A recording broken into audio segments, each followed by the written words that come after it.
Look at that. That's crazy. Could you imagine going on to this with, like, in the low dark, none of the music's playing and none of the animatronics are moving?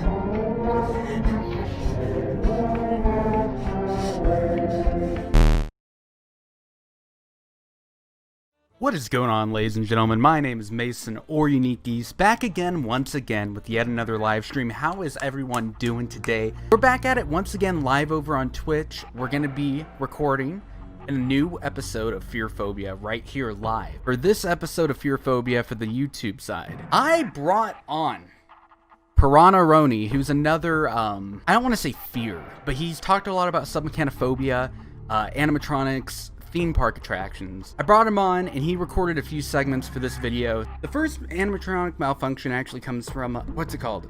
Buzz Lightyear Space Ranger Spin. I've personally been on this ride several times, and from my understanding, once or twice, the animatronic wasn't even up. Like, they had like a cover over it. I've been maybe 3 or 4 times on it. So, clearly by the starting image here, this comes to us from Chris Bell Design over on Twitter.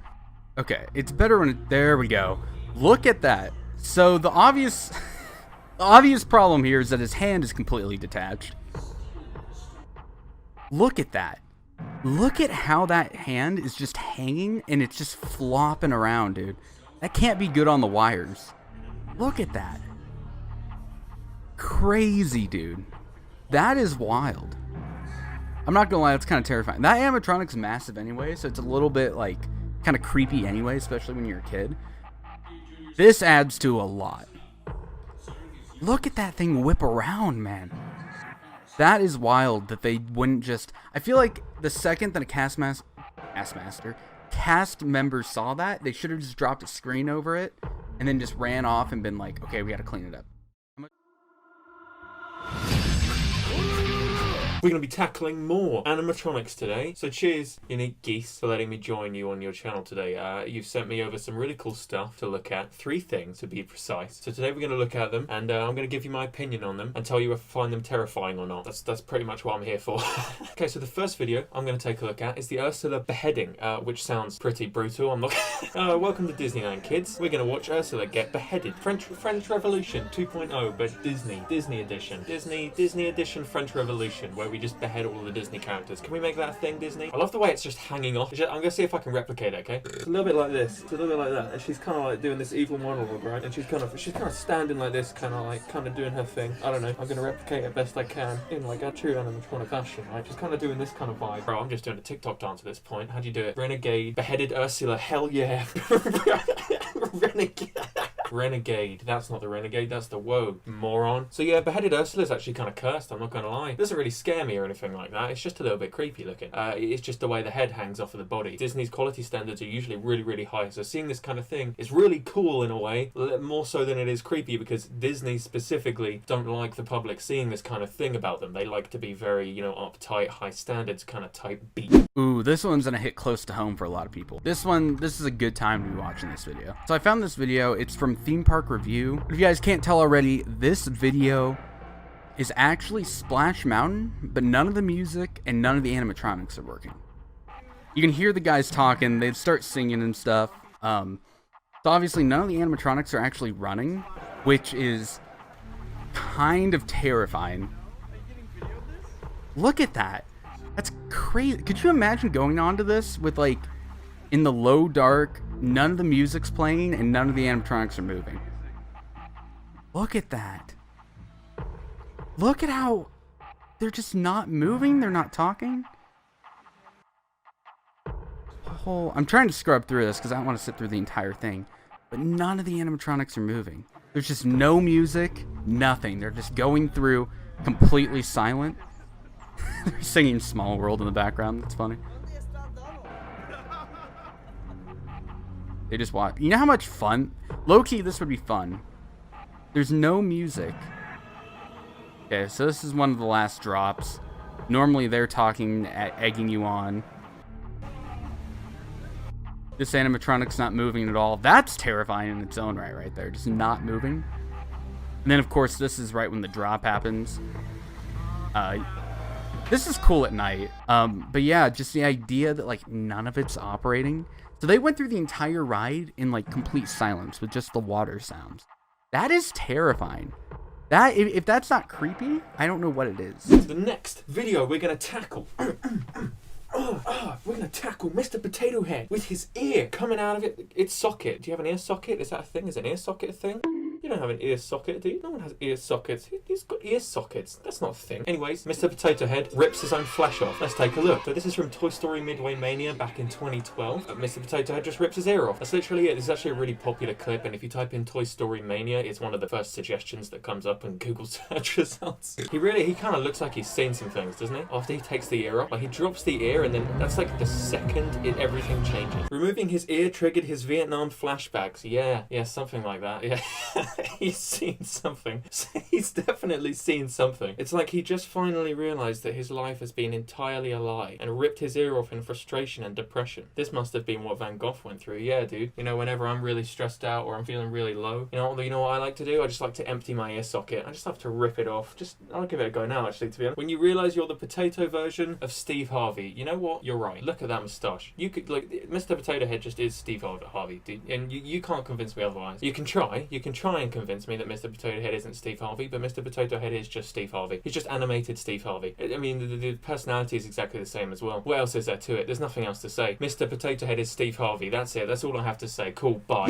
The next one's actually a newer animatronic malfunctioning here. So if you guys haven't heard already, there's a brand new, I think this is a whole ride through up until the point. I can just talk about it on mute right now. There's a brand new Star Wars ride in both land and world. It's a super awesome trackless ride called Rise of the Resistance, and I really would like to go on it eventually. But they do a lot with like screens, a lot of animatronics on the ride and stuff. So then there's one part where you come in, and you're basically like on the flight deck or whatever they call it. You got Kylo Ren and General Hux. Is that right? This guy here, could be wrong. I don't know. So you pull in here, and I believe he plays through his whole thing. So right when he says there's nowhere to run, you're supposed to be launched back and sent to another part of the ride.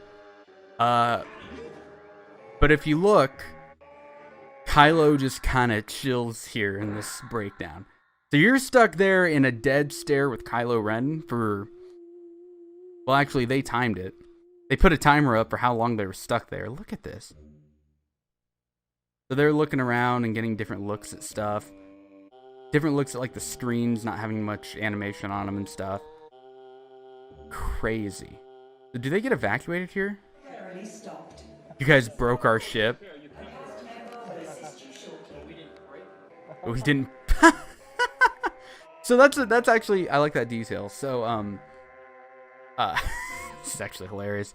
So the cast members that work on this ride are super serious, and they're dressed up as the First Order, and they can be like straight up mean to people, like, we've captured you now, and like actually genuinely get mad at people. And these dudes walk up, you guys broke our ship. The detail that Disney puts into this. But we didn't break it. That's so freaking funny. So the final video I'm going to cover today is this. This is a malfunctioning, shaking, seizure-having, epileptic, fit-having Pirates of the Caribbean animatronic. This is from the part where there's like the prisoners and they're trying to bait the dog over to give them the key to their cell so they can escape, you know, cool stuff. But for some reason this thing just looks like it's followed a Discord screamer link. This is the worst epileptic fit I've ever seen. I've actually not really seen many Disney animatronic malfunctions worse than this, because even if you wanted to compare this to the Mr. Potato Head one, that one could just be played off, like as him dropping his ear. That doesn't even seem that much out of character, you know, that could be played off by Disney. The Ursula beheading, okay, yeah, maybe. Alright, yeah, cool. Maybe the Ursula beheading one's the worst one out of these three. But this one just looks kind of terrifying to me. I don't know about you. Looks a bit weird, really uncanny. Not really my vibe, to be honest with you. Not really my vibe. I don't like this at all. I think I would probably, I'd probably soil myself if I saw this on the ride, to be honest. 100% would soil myself. Soil? I'm not even in my own video when I'm doing this. I cannot speak. Yeah, they used to be allowed to walk around during the day too. Then there was the seizure of 2011. Anyways, that is all from me. Thank you very much for allowing me to invade your video. Piranharoni segment finished. Back to you. Uno mas, uno mas. This comes from Bianca Disney. And this is actually just a standard breakdown of the Carousel of Progress. If you guys don't know, the Carousel of Progress is a rotating ride / show where you're seated, and then the whole like place where you sit shifts, and there's walls, so you're basically seeing different show scenes as you go through.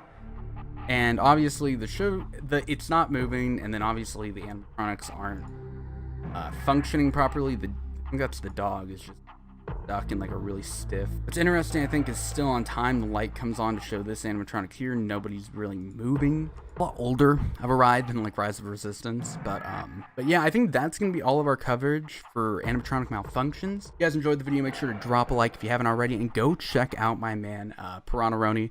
Awesome guy, does very similar content to mine. He's about the same size. That'd mean the world. I actually am working on a video with him right now, and it should be up right now on the history of Nick Hotels, and I believe I talk about the mascots over there, so if you guys could go check that out. Mean the world to both me and him. And yeah, see you guys in the next one. Adios.